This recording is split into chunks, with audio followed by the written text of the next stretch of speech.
ప్రశ్నించే న్యాయవాదులు కూడా లోపల నుండి ఒకసారి మాట్లాడదాం. ఒకసారి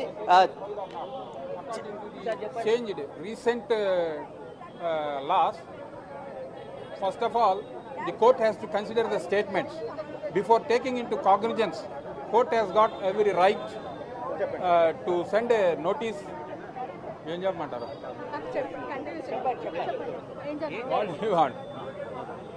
నాగార్జున గారు తెలుగులో చెప్తే మీకు కావాలంటే కంటిన్యూ చేస్తాను తర్వాత. నాగార్జున గారు ఆనరబుల్ మినిస్టర్ కొండా సురేఖ గారి మీద, yes first let me clear in Telugu, thereafter if you want I can address.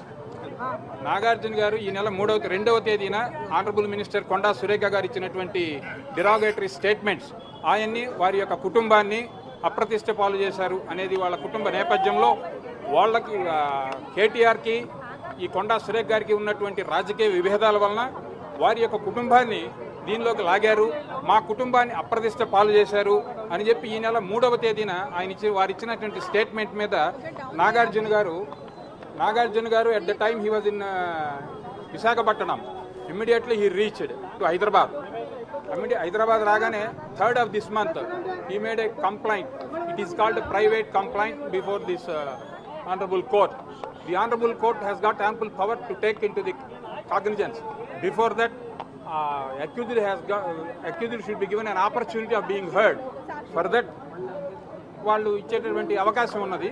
ఇంకొక 3వ విట్నెస్ని విచారించాలి. ఆ విట్నెస్తో కూడా అవసరం ఉన్నదా లేదా. ఇప్పుడు ఆల్రెడీ ఈరోజు నాగార్జున గారి మేనగోడలైనటువంటి వై సుప్రియ గారి స్టేట్మెంట్ కూడా తీసుకోవడం జరిగింది. ఆ రోజు 2వ తేదీనే వారి యొక్క స్టేట్మెంట్లు రికార్డ్ అంటే కంప్లైంట్లో ఇవ్వడం జరిగింది. యాజ్ ఇట్ ఈస్గా కంప్లైంట్ని ఇచ్చిన దాన్ని స్వోరన్ స్టేట్మెంట్ అంటారు.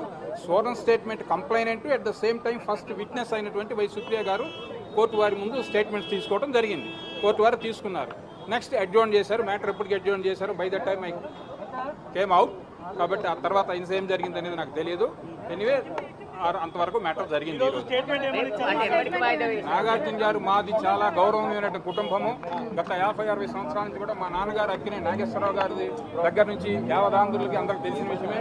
మోరోవర్ నేను తెలుగు, హిందీ, తమిళ్ నేషనల్ లెవెల్లో నేను పాపులర్ ఫిగర్ని. మాకు అటువంటి రెప్యుటేషన్ ఉన్నది.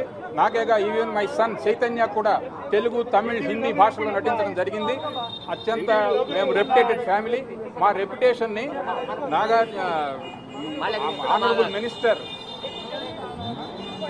కొండా సురేఖ వాళ్ళ మధ్య ఉన్నటువంటి రాజకీయ విభేదాలను, కేటీఆర్కి వారికి మధ్య ఉన్నటువంటి రాజకీయ విభేదాలని దాన్ని ఆయుధంగా చేసుకొని మా కుటుంబం మీద అప్రతిష్ట పాలు చేశారు. కాబట్టి దీన్ని కోర్టు వారు చట్టపరంగా సముచితమైనటువంటి యాక్షన్ తీసుకోవాల్సి ఉంటుంది అని కోర్టు వారికి చివరిలో వారు విన్నపం చేయడం జరిగింది. 395 ప్రకారంగా కొండా సురేఖ మీద చర్యలు తీసుకోమని నాగార్జున ఏమన్నా కోరాడా? ఎస్, ఖచ్చితంగా కోరాడు. దీనికి ఏమవుతుందంటే ఇది ప్రైవేట్ కంప్లైంట్ వేశారు. ఈ ప్రైవేట్ కంప్లైంట్ని టేకెన్ ఆన్ ఫైల్ చేయబోయే ముందు కోర్టు వారు మొన్న జూలై 1వ తేదీ నుంచి క్రిమినల్ చట్టాలు మారినాయి.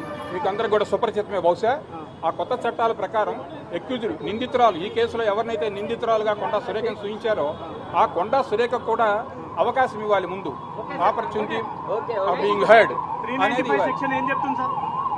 వాళ్ళకు కూడా అవకాశం ఇచ్చిన తర్వాతే కాగ్నిజెన్స్ టేకెన్ ఆన్ ఫైల్ చేయాలి.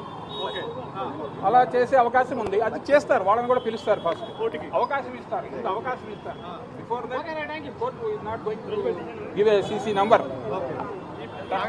అయితే కోర్టు 10వ తారీఖు వాయిదా వేసింది కాబట్టి ఈ రోజు నాగార్జున సుప్రియ స్టేట్మెంట్ మాత్రమే రికార్డ్ చేసింది. కొండా సురేఖ చేసిన వ్యాఖ్యలన్నిటిని కూడా మీడియా ద్వారా, ఇటు సోషల్ మీడియా, న్యూస్ ఛానల్స్ ద్వారా మేము తెలుసుకున్నాము. ఆ తర్వాత కుటుంబ సభ్యుల నుంచి కూడా ఫోన్ కాల్స్ వచ్చాయి. ఇట్లా కొండా సురేఖ వ్యాఖ్యలు చేసిందని చెప్పేసి, ఆ వ్యాఖ్యలకి మేము షాక్కు గురయ్యామని చెప్పేసి కూడా మొదటి సాక్షిగా ఉన్నటువంటి